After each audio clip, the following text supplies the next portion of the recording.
Beraksi Podcast. Assalamualaikum warahmatullahi wabarakatuh. Teman-teman, selamat datang di podcast Beraksi, tempat ngobrol santai, penuh makna dan inspirasi.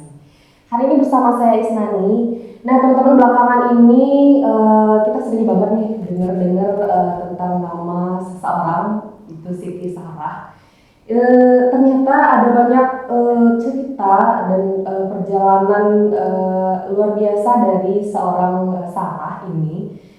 Beliau aktif ikut di berbagai organisasi dan kegiatan-kegiatan sosial. Nah, hari ini kita akan coba menanyakan kepada Sarah gimana sih perjuangan beliau dan perjalanannya serta tantangan yang dihadapi oleh Sarah ini. Beliau merupakan seorang pemuda yang aktif dalam organisasi. Langsung kita sapa saja. Halo Sarah. Halo Kak. Selamat datang. Terima kasih banyak. Hari ini? Alhamdulillah hari ini cerah ya Kak. Jadi sesuai dengan mood, tetap semangat selalu. Semangat ya. Setiap hari semangat selalu. Selalu semangat, makanya bisa banyak ikut aktif di organisasi. Alhamdulillah. Kalau saya lihat dia banyak banget itu di CV-nya full itu ya kegiatannya di organisasi. Nah, sekarang Sarah aktifnya kegiatan apa sih? Oh ya, mungkin aku perkenalan sedikit ya Kak ya Nadia. Nanti kita nggak kenal kan, Iya. tahu Sarah lebih besar dari saya gitu kan, atau lebih kecil gitu. Tapi pastinya Kak Nani lebih profesional ya. Jadi dalam hal ini aku izin dulu perkenalan buat teman-teman yang lagi nonton juga. Kenalin, nama aku Siti Sarah, biasanya dipanggil Sarah. Jadi sekarang Sarah aktif bekerja sebagai guru di salah satu sekolah tingkat MTS yang ada di Padang Sago. Kemudian juga masih aktif mengikuti beberapa program pemuda kan. Jadi boleh panggil Sarah aja. Ya, kalau di sekolah panggilannya Miss Sarah karena Miss guru Sarah, ya kayak. Iya. Sarah umurnya sekarang berapa nih? Walaupun umurnya angka, tapi angkanya udah mau nginjak 26 dan sekarang masih 25. Muda loh, 26 udah jadi guru. Alhamdulillah. Sangat muda banget itu. Iya. Terus Sarah sekarang itu Sarah di aktivitasnya di organisasi itu apanya organisasinya sekarang apa ya Sarah ikut? Kalau masalah organisasi ya Kak ya mungkin sebelumnya aktif, namun setelah bekerja ini pastinya banyak banget porsi yang berkurang. Jadi organisasi yang dulu sering Sarah ikuti itu adalah Duta Genre tingkat Provinsi Sumatera Barat. Jadi ada tingkat kabupaten, ada provinsi, dan kebetulan Sarah aktif sampai tingkat provinsinya. Kemudian juga terakhir tahun 2024 itu dari program remaja, forum remaja, Sarah naik ke program-program pemuda. Nah, salah satunya itu karena terpilih sebagai pemuda pertukaran pemuda antar provinsi, jadi mulai gabung tuh kepada forum-forum pemuda yang ada di provinsi maupun nasional. Sampai juga sekarang itu masuk Ikatan Lemhanas Provinsi Sumatera Barat karena pernah mengikuti rangkaian pemantapan nilai-nilai kebangsaan di Jakarta. Jadi setelah kita ikut pelatihan pemantapan nilai-nilainya, kita tuh bakal digabungin ke dalam ikatan keluarganya Kak di Sumatera Barat. Jadi isinya tuh kalau Lemhanas ada bapak-bapak dari dinas, kemudian juga kita segrup sama gubernur, kita segrup sama orang-orang yang senior banget lah di segala bidang. Nah, terus juga sampai sekarang sebetulnya di Forum Genre sendiri aktif sebagai penasehat Kak. Dan juga terakhir tambahan kemarin Kak, itu karena ikut kegiatan konferensi pemuda Parlemen Indonesia, juga aktif sekarang sebagai salah satu anggota dan sekretaris bidang, khususnya bidang pendidikan dan juga kesehatan. Agak panjang tapi intinya program pemuda semua teman-teman. Program pemuda semua ya, karena masih muda yang undang gitu ya. Yes. Jadi Sarah ini orangnya emang benar-benar suka ikut organisasi, apa sebenarnya dulu pemalu terus tiba-tiba suka terus ikut, apa gimana sih ceritanya, kayak gimana tuh? Oke, jadi apakah dulu seperti ini ya gitu ya Kak ya? Nah, karena biasanya kan orang anak muda sekarang nggak mau repot lah ikut kegiatan organisasi, mager gitu ya Kak ya. Terus Sarah aktif banget Kak kalian di ininya, CV-nya banyak banget kegiatannya. Alhamdulillah Kak, tapi sebetulnya kalau ngelihat lagi ke masa-masa awal itu memang Sarah bisa dikatakan cukup pasif dulu teman-teman. Berawal dari mungkin SMA yang dulu tuh cuma fokus sekolah, karena nggak pernah tahu bahwa ternyata kita itu bisa update belajar ke wilayah dan cakupan yang lebih besar. Taunya itu cuma belajar, sekolah, juara kelas, ikut olimpiade, tapi kemudian berkat keaktifan di sekolah pernah ditunjuk oleh guru menjadi perwakilan sekolah untuk kegiatan forum anak. Disitulah Sarah pertama kali mengenal yang namanya forum. Ya, berarti itu pertama organisasi Yes, pertamanya Sarah. pertama ya? organisasi pertama aku Tahun di luar berapa sekolah. tuh, tahun berapa? 2018, jadi sudah 8 tahun yang silam ya Kak ya, hampir 8 tahun yang silam. Nah, jadi dulu tuh cuma tahu OSIS dan itu pun aku bukan yang terlalu aktif teman-teman. The one and only yang aku kejar di sekolah itu cuma akademik dulu. Jadi sejak gabung di forum anak, aku tuh mulai membuka mata bahwa ternyata banyak banget hal yang perlu kita lihat, banyak banget hal yang perlu kita perhatikan, dan banyak banget kesempatan yang bisa kita kejar. Dan itu nggak cuma dengan berdiam diri di sekolah, kita harus cari banyak referensi, banyak peluang, dan semua itu ada di luar sekolah. That's why mulai dari sana aku tuh mulai termotivasi Kak. Enak ya kalau ikut-ikut kegiatan itu kita nambah teman, kita nambah ilmu baru, dan itu tuh bisa bikin kita lebih percaya diri dan berani untuk membuka peluang-peluang lainnya. Jadi bisa dibilang dulu emang agak kaku orangnya, kaku sih nggak emang suka sosial, tapi lebih ke kayak ya cuma gitu-gitu aja lah ya. Gitu-gitu aja jalan di tempat lah Tapi Kak. sekarang benar-benar ekstrovert banget gitu. Iya, kalau pertemanan sih emang udah ekstrovert parah dari dulu ya Kak ya. Cuma nggak ditularin ke organisasi aja gitu.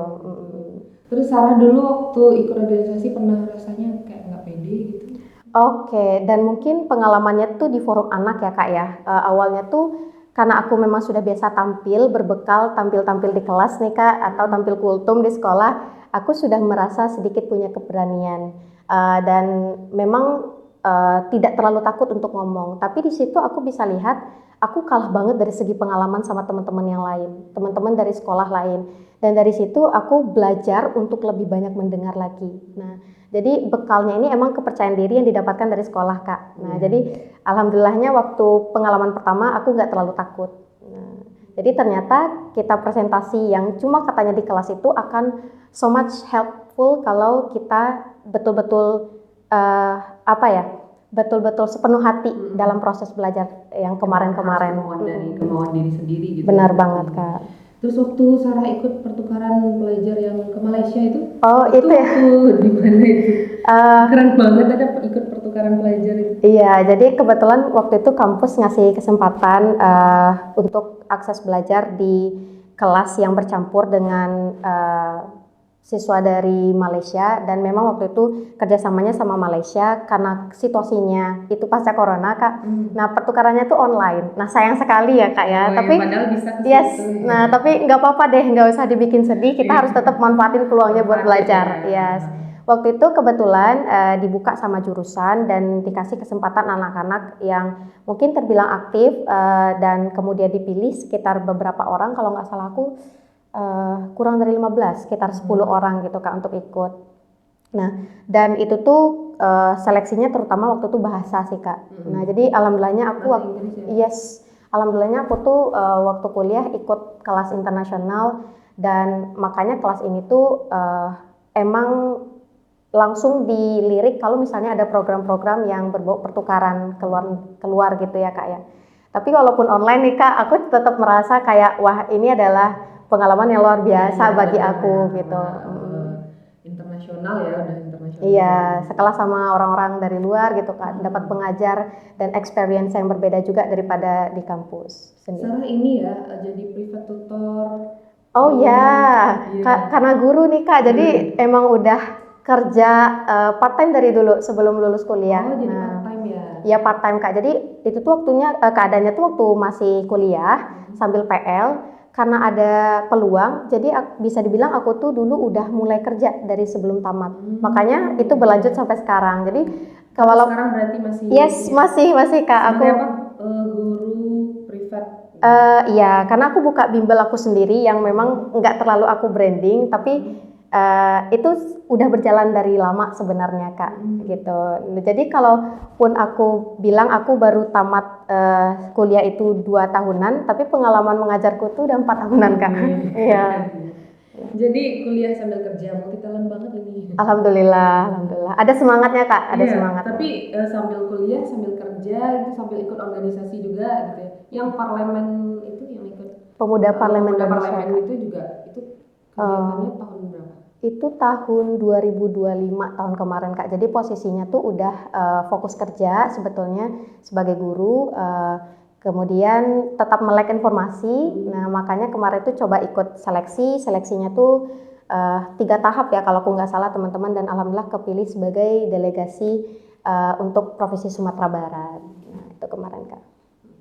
Terus Sarah kalau misalnya ada kegiatan Sarah yang di itu apa? Ini ya Kak ya, pertukaran pemuda atau Yang pelatihan kader. di apa? Yang korupsi itu yang Oh yang korupsi. pemuda anti korupsi. Kelas pemuda anti korupsi ya Kak ya. Korupsi itu. Iya. Kayak gimana itu kegiatannya? Kebetulan aku tuh karena pernah ikut kegiatan namanya pelatihan kader pemimpin muda nasional atau singkatannya tuh PKPMN Kak. Nah, jadi di PKPMN kemarin itu di bawah Kemenpora kita tuh diajak untuk pergi ke berbagai lembaga termasuk KPK salah satunya Kak.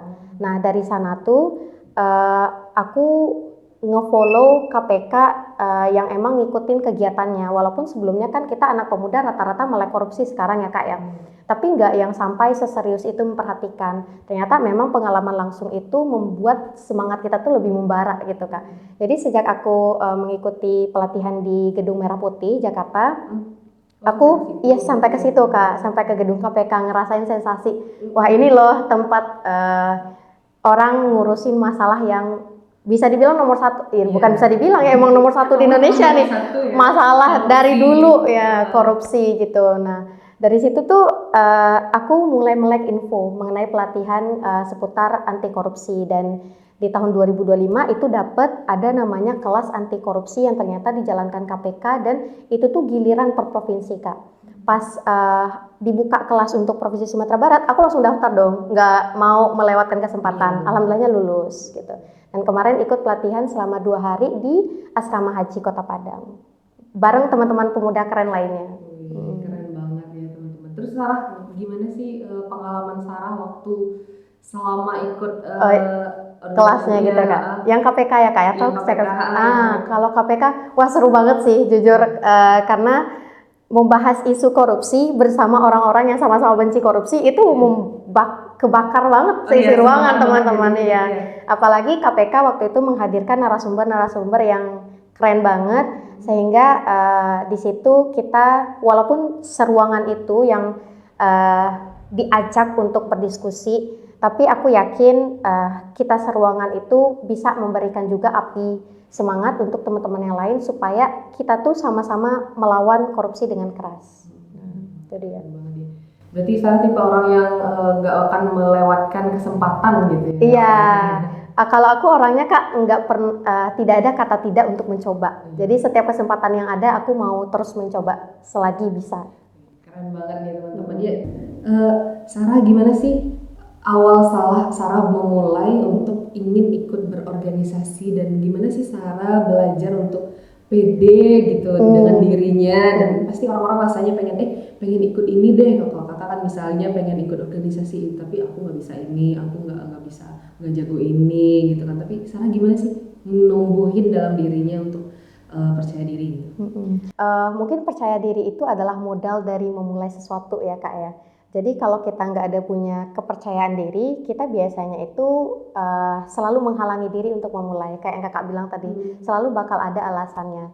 Jadi kalau Sarah pikir ya, kayak ini mungkin dari perspektif Sarah ya teman-teman, mungkin orang-orang sukses lainnya bakal punya lebih banyak tips dan beda pandangan juga. Tapi menurut Sarah yang bikin kita bisa percaya diri itu adalah apa yang kita punya. Apa yang kita punya tentu didapatkan dari suatu proses, dan di mana proses bermulai? Keberanian jawabannya teman-teman. Jadi momen ketika teman-teman memutuskan untuk mencoba, disitulah teman-teman mulai memiliki yang namanya keberanian. So kalau teman-teman selalu memutuskan untuk menunda, artinya teman-teman belum cukup berani untuk memiliki target dan mengejarnya. Jadi semua itu harus berawal dari yang namanya keberanian, Kak. Dengan kita berani, kita itu akan mampu untuk mencoba hal yang menurut kita bahkan itu kita nggak bisa, hal yang nggak pernah kita lalui sebelumnya. Dengan kita melalui banyak hal, pasti kita mencapai sesuatu.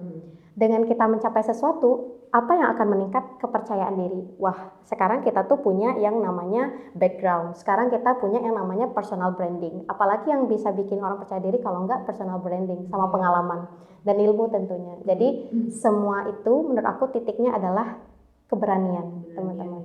Tapi Sarah pernah ngerasa pengen nyerah nggak sih? Maksudnya, udah capek nih, banyak kegiatan, ini juga. Pernah ngerasa capek nggak nih? Oh iya, kalau ngerasa capek ya teman-teman, kalau dipikir-pikir nih, kok aku dulu bisa ya sehari itu bisa ke 3 kabupaten kota gitu kan. Sehari itu bisa badannya satu ke sini lagi. Pagi, siang, sore, malam tempatnya beda. Dipikir-pikir sih emang sepertinya capek ya Kak ya. Cuma alhamdulillah, aduh, batuk sedikit ya Kak ya. Karena udah keenakan cerita. Nah, jadi karena aku berada di tempat yang aku sukai, karena aku melakukan hal yang aku sukai. Dari situlah muncul semangat yang nggak ada batasnya teman-teman. Jadi kalau ngerasa capek sih enggak, dan aku rasa aku punya suplemen yang bikin aku tuh selalu ekstra, yaitu dukungan dari orang-orang sekitar aku. Orang tua yang selalu ngasih apresiasi, teman-teman yang selalu mendukung aku, dan juga lingkungan yang selalu memberi aku semangat saat aku lelah. Tapi Sarah tetap ngelawan dan tetap maju gitu, tetap harus ikut gitu. Iya, aku rasa Kak, hal yang bisa melawan rasa ingin menyerah tadi adalah ketika kita kembali berpikir sebetulnya tujuan awal kita apa. Nah, kalau kita berpikir dan merenungkan kembali, aku memulainya karena ini loh kemarin. Kemudian apakah aku hanya akan menyerah hanya karena sedikit batu ataupun sedikit halangan yang sekarang datang, dan tentu saja kita akan berpikir apakah perjuangan ini masih layak diteruskan, apakah rasa takut kita lebih besar daripada tujuan awal kita, dan itu yang selalu jadi momen bagi Sarah untuk nggak menyerah. Jadi sekarang Sarah itu masih single apa udah marriage ini, apa udah punya pasangan gitu ya? Pertanyaannya agak sensitif tapi nggak apa-apa dijawab ya Kak ya, karena biasanya anak muda yang aktif begitu kan agak gimana gitu ya. Apakah mikirin masalah itu atau enggak gitu ya Kak. Kebetulan Kak ini bukan hubungannya ke organisasi ya. Memang aku mungkin dari dulu lebih fokus ke diri sendiri. Jadi alhamdulillah jomblo dari lahir teman-teman. Alhamdulillah jomblo dari lahir. Belum menikah. Alhamdulillah ya. Belum menikah. Insyaallah. Tiba-tiba nyebar undangan aja nanti. Oh amin. Bisa nggak ya kira-kira ya kayak gitu ya Kak? Berarti sekarang masih fokus untuk karir dulu berarti? Yes, karir dulu. Kalau perkiraan nikah tuh umur berapa sih? Aduh, Masya Allah, ada perkiraan. Kalau harapan sih ada Kak, kalau perkiraan mungkin kita takut ya kepada yang di atas. Iya. Harapannya di umur berapa sih? Secepat mungkin Kak. Mungkin ya. Ya, kalau ada jodoh mungkin. bisa langsung? Bisa langsung, kapanpun. Kapanpun ready. Ready. Ya, buat teman-teman ya yang mau ini. Jangan dipromoin. Oh boleh ya. Bisa kenalan gitu kan, misalnya. Tapi ingat nggak bisa cowok-cowok mau kondo gitu, cowok yang nggak terima. Nggak terima. Seleksinya ketat gitu ya kan Sar. Ya intinya baik aja Kak. Intinya baik aja gitu ya. Terus Sarah aslinya orang mana sih? Oh, aku alhamdulillah asli Kabupaten Padang Pariaman Kak. Ibu dari Kabupaten Padang Pariaman, ayah dari Kota Pariaman. Tapi sekarang tinggalnya itu di Kota Mambang. Tinggal di sana ya. Iya. Sarah kuliah di UNP. Yes, betul Kak. Ngekos apa bolak-balik? Kalau dulu tuh ngekos Kak, di sekitaran area UNP juga. Jadi pindah kosnya itu waktu setelah wisuda ya Kak, setelah wisuda. Memang pernah menetap beberapa bulan, tapi karena waktu itu sibuk kegiatan keluar kota, baru itulah momennya angkat barang, dan sekarang itu bisa dibilang stay-nya di rumah. Terus kalau ini jurusan Sarah di UNP apa? Aku jurusannya pendidikan kimia teman-teman. Nah jadi walaupun muka pendidikan kimianya nggak ada ya, karena aku tiap nanya ke orang atau orang ya yang ngasih statement ke aku, Kakak jurusannya matematika ya? Iya, Matematika masih dekat lah. Itu wajahnya kayak anak matematika Iya. gitu. Kalau matematika masih dekat Kak sama kimia ya. Ada yang bilang Kakak guru olahraga. Oh, Hmm. kalau Enggak. nggak cocok kayaknya. Iya. Tapi mungkin di beberapa momen ya yang aku mungkin agak seperti gimana gitu. Lebih ke Olahraga, gitu bahkan ya. kesenian, bahkan ada yang bilang guru agama, masya Allah ya Masya Kak ya. Allah ya. Nah itu Oh, iya. kira-kira. Terus dengar-dengar Sarah sekarang lagi fokus ngajar bahasa Inggris ya, Yes, private. betul, Ya, betul, Kak. itu online apa offline? Sebenarnya dua-duanya Kak, online-nya jalan, offline-nya juga jalan. Dan mungkin ini aku nyambung juga pertanyaan Kakak masalah ini ya. Aku ada nulis ya Kak pengalaman di kampung Inggris di Iya. sana. Yang mungkin nanti sebenarnya mau Kakak tanyakan ya. Iya, tadi mau Aku izin potong dulu langsung ke sana. Karena kan background aku tadi pendidikan kimia ya teman-teman. Kok bisa sih ngajar kimia? Kok bisa sih ngajar bahasa Inggris gitu ya? Nah, karena alhamdulillahnya waktu 2024 itu aku pergi ke kampung Inggris buat belajar selama beberapa bulan karena aku tahu bahasa Inggris itu sepertinya adalah kunci hari ini gitu Kak. Kemanapun kita melangkah, orang-orang tuh akan menyambut kita kalau kita punya skill berbahasa gitu. Dan sepertinya ini tuh adalah keinginan aku dari lama, cuma mungkin waktu yang tepat itu terjadi di tahun 2024 setelah aku selesai kuliah dan program-program yang ada di Jakarta. Nah, kemudian di kampung Inggris itu aku fokus ke pembelajaran IELTS, jadi bukan bahasa Inggris yang untuk sehari-hari sebetulnya Kak, tapi lebih menjurus kepada hal yang bersifat akademik. Nah dari situlah aku punya Kak, basic yang aku gunakan untuk mengajar. Nah itu dia tadi, karena guru itu kan perlu yang namanya basic yang pasti ya Kak ya, nggak bisa sembarangan kita tuh ngecap diri kita bisa ngajar tanpa kita tuh yakin kita udah punya kemampuan untuk diajarin. Tapi Sarah bahasa Inggrisnya dulu belajar sendiri apa emang ada lesnya? Aku kan sekolahnya di sekitaran sini ya teman-teman, yang bisa dibilang kan kita tuh beda banget lingkungan sama kesempatan kita untuk berbahasa Inggris dibandingkan anak-anak yang ada di kota. Iya. Alhamdulillahnya itu Kak, aku tuh dari kecil udah punya kesadaran berbahasa dari orang tua. Jadi orang tua aku tuh udah dorong aku buat les dulu waktu SD. Jadi karena mungkin dari kecil sudah sedikit tahu dengan bahasa Inggris, itu tuh jadi modal buat aku untuk percaya diri belajar bahasa Kak. Jadi kalau belajar di sekolah tuh kerasa lebih mudah, kita lebih menonjol dan kita akhirnya suka. Nah dengan hal itu jadi modal bagi aku untuk itu tadi, ngambil program kelas internasional di kuliah dan fokus untuk memantapkan belajar bahasa Inggris juga. Berarti udah fasih ya sekarang ya? Enggak juga Kak, enggak juga, tapi oke lah untuk lepas makan lah teman-teman. Lepas makan ya. Berarti umur berapa tuh Sarah udah bisa bahasa Inggris? Pasif ya Kak ya. Kalau pasif sih bisa dibilang SMA mungkin Kak. Nah, atau SMA. Tapi sekarang udah bisa bahasa Inggris. Udah aktif ya, lumayan aktif Kak. Sarah hobinya apa sih? Aduh, hobi aku sepertinya organisasi ya. Selain organisasi pasti pertanyaannya Kak ya. Kalau hobi organisasi pasti ya teman-teman ya, suka bersosial. Tapi kalau untuk menikmati waktu sendiri, biasanya tuh aku lebih cenderung walaupun baca buku. Tebakan yang sangat salah teman-teman. Nah, mungkin iya karena ini sering terjadi Kak. Nah, karena aku kan dikenalnya memang anak akademik dan ya juara kelas gitu. Hobinya pasti baca buku. Gitu. Nah, gitu. Nggak salah sebetulnya, tapi sayangnya realitanya nggak seperti itu Kak. Nah, baca buku adalah hobi yang aku paksakan sebetulnya teman-teman. Nah, jadi nggak harus hobi baca buku ya kalau untuk jadi orang yang aktif di organisasi. Iya. Gimana sih pendapat Sarah, menurut Sarah itu pemuda zaman sekarang itu apa yang harus dilakukan pemuda zaman sekarang ini biar bisa menjadi pemuda yang sukses juga gitu? Aku izin teman-teman karena aku juga tahu sebetulnya aku belum bisa dikategorikan pemuda yang sukses. Tapi ini udah. Iya, alhamdulillah.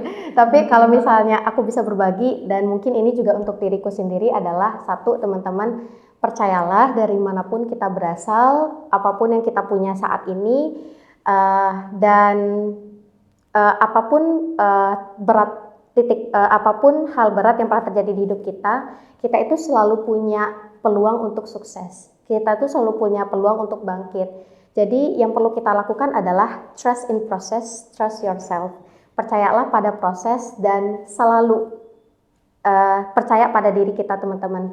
Banyak pemuda yang hari ini tuh sebetulnya menyerah dengan dirinya sendiri karena dia merasa, wah aku bukan dari keluarga siapa-siapa, aku nggak punya koneksi, ya udah hidupku pasti bakal gini-gini aja. Aku nggak pintar, aku nggak ini, nggak itu, pasti aku nggak bisa ikutan program apapun. Aku ini dan itu dan segala macam alasan yang kemudian dia membuang jauh-jauh kepercayaan pada dirinya sendiri. Nah, itu aku rasa penghambat nomor satu pemuda sekarang, Kak. Karena kalau nggak percaya sama diri sendiri, mereka nggak akan mau mulai. Mereka akan jadi malas, mager.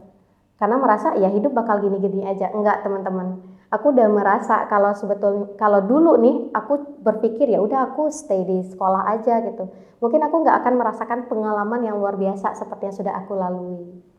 Ya, intinya buang rasa nyaman kita di satu titik gitu kan, cari tempat di mana kita bisa mengenal banyak orang gitu ya, mencari pengalaman yang luar biasa di luar sana. Betul Kak, Ya, karena menurut aku hal yang paling manis yang bisa kita capai itu adalah yang berawal dari perjuangan yang nggak pahit teman-teman. Nah, hal yang paling manis itu berbuah ketika didahului dengan proses yang pahit.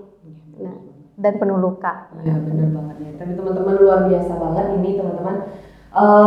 Dari cerita yang kita dengar dari Sarah tadi menjelaskan bahwa suatu kesuksesan itu bukan berasal dari hal yang mudah gitu ya. Pasti banyak banget rintangan yang dilalui dan tentunya teman-teman kita harus bersedia untuk menghilangkan rasa mager dalam diri kita. Betul. Gitu ya. Kalau pengen jadi orang sukses ya ikutin, cari apa yang bisa membuat kita jadi memiliki kesempatan besar gitu ya. Jadi teman-teman terima kasih Sarah untuk ilmu yang dibagikan hari ini. Semoga menginspirasi anak muda zaman sekarang ya teman-teman. Hari ini teman-teman terima kasih sudah menyaksikan podcast kita. Semoga bisa bermanfaat untuk teman-teman dan selanjutnya jangan lupa dukung terus program kita dan tunggu episode berikutnya. Saya Sinani dan Sarah pamit undur diri. Assalamualaikum warahmatullahi wabarakatuh. Praksi Podcast.